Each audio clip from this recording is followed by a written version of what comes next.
Moi c'est Émilie, j'ai 35 ans et je suis gendarme. J'habite à Thonon depuis 9 ans et puis je suis surtout sportive sur mes temps de repos.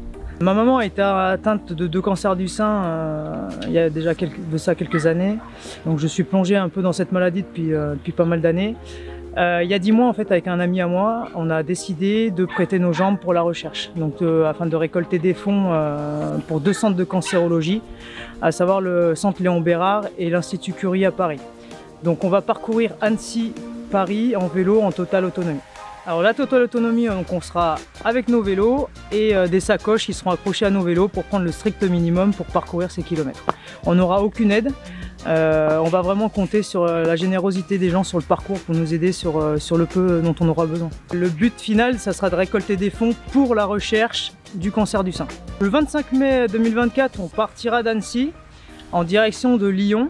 Le 26 mai, on partira de Lyon en direction de Dijon. Le 27 mai, de Dijon à Chaumont. Le 28 de Chaumont à Troyes. Le 29 de Troyes à Melun. Et enfin, l'étape finale de Melun à Paris le 30 mai. Les plus longues étapes ne sont pas forcément les plus intéressantes.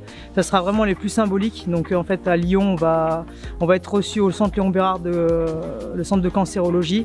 Et on va être reçu également à l'arrivée à l'Institut Curie. Donc ça sera les 2 centres bénéficiaires des dons qu'on va récolter. Donc pour nous suivre, il suffit d'aller sur la page Facebook À Vélo pour la Recherche. On l'a créée spécialement. On y mettra les lives, les heures de départ, les heures d'arrivée, les petits aléas qu'on pourra rencontrer éventuellement sur le parcours. Ça permettra aux gens qui veulent venir faire un peu de vélo avec nous d'être à l'heure pour le départ.